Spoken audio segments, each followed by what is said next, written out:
Saint Hervé is venerated throughout Brittany, but we have few reliable particulars on him. His life was not written about until the late medieval period.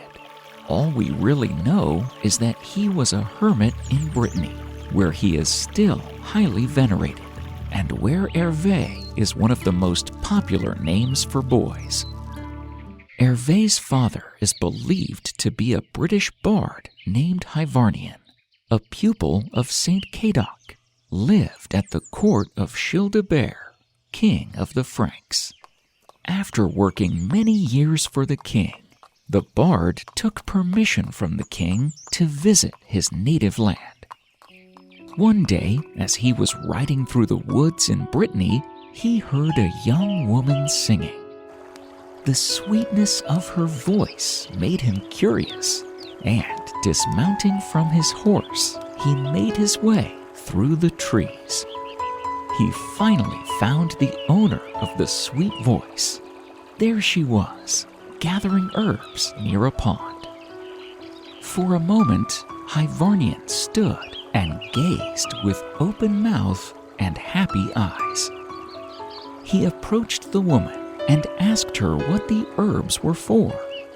She held up a sprig of green in her right hand. "See, this is the vervain," she answered. "This brings happiness and heart's ease. But I seek two others which I have not found. The second opens the eyes of the blind, and the third, few may ever find that precious herb. The third is the root of life, and at its touch, death flees away." Hyvarnion, forgetting his homeward journey, in that hour loved her, and later he married her. After 3 years, they had a son who was born blind, and in their sorrow they called him Hervé, which means bitterness.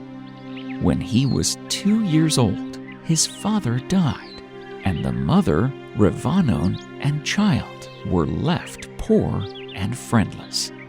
In her grief, she sang to him, and he grew up to profoundly love poetry and music. And when they had nothing to eat, they went into the street to sing to passers-by to earn some money to make ends meet. People liked their songs very much and gave them alms eagerly. When the boy had grown a little, Revanon fell ill and lay in bed. Thus, little Hervé decided that it was his turn to labor and earn his and his mother's bread. But he was unable to walk without a companion, for he couldn't see. By divine providence, White Dog was sent to him. The child wandered about the countryside singing and begging, led by the dog, which he held on a string. To this day, the Britons sing a ballad of the blind child, led by his dog, singing as he shivered in the wind and the rain, with no shoes on his bare feet, his teeth chattering with the cold. When Hervé was 7, Revanon gave him into the care of a holy man named Arthian, and she became a hermit. At age 14, he joined his uncle, who was a hermit, and kept a monastic school in the forest at Pluvian.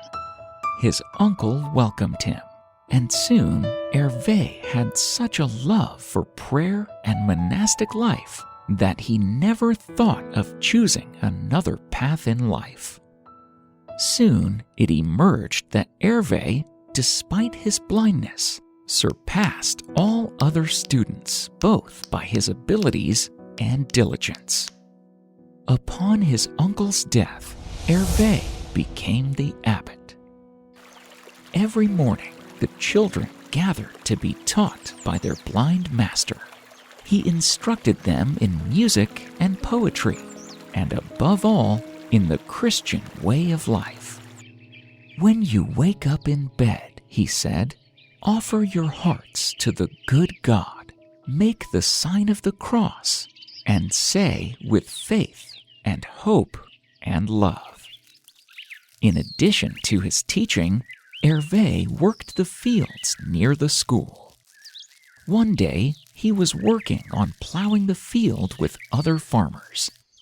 He took a break after some time and left the donkey unattended. Suddenly, a wolf came out of nowhere and killed the donkey. Hervé came running when he heard the sound. When he realized what happened, he spoke to the wolf very sternly. His words affected the wolf so strongly that this wild animal, in its remorse, harnessed itself to the plow. Then he helped Hervé till the entire field.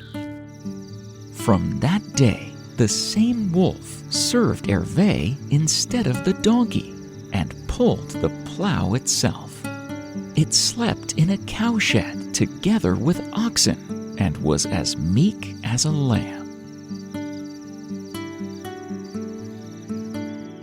Later, he decided to move the community to Lyon. There, the bishop wanted to ordain him priest, but Hervé humbly declined. Established at his new location, he branched out into healing the sick. Even the local frogs would stay quiet at the sight of his harp and an uplifted finger. From his monastery, where he lived for the rest of his life, Hervé would travel forth periodically to preach. He was no longer led by a white dog, but by his little niece Christine.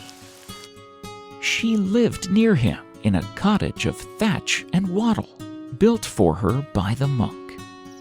As his monks watched at his deathbed, they were said to have heard the music of the heavenly choirs welcoming him to heaven. So died the blind Breton saint, who had taught in the school in the forest, and who all his life, despite his blindness, had given glory to God. After his death in 556, Saint Hervé was buried at Lonarneau in Brittany. Almost immediately, his fame spread throughout Brittany.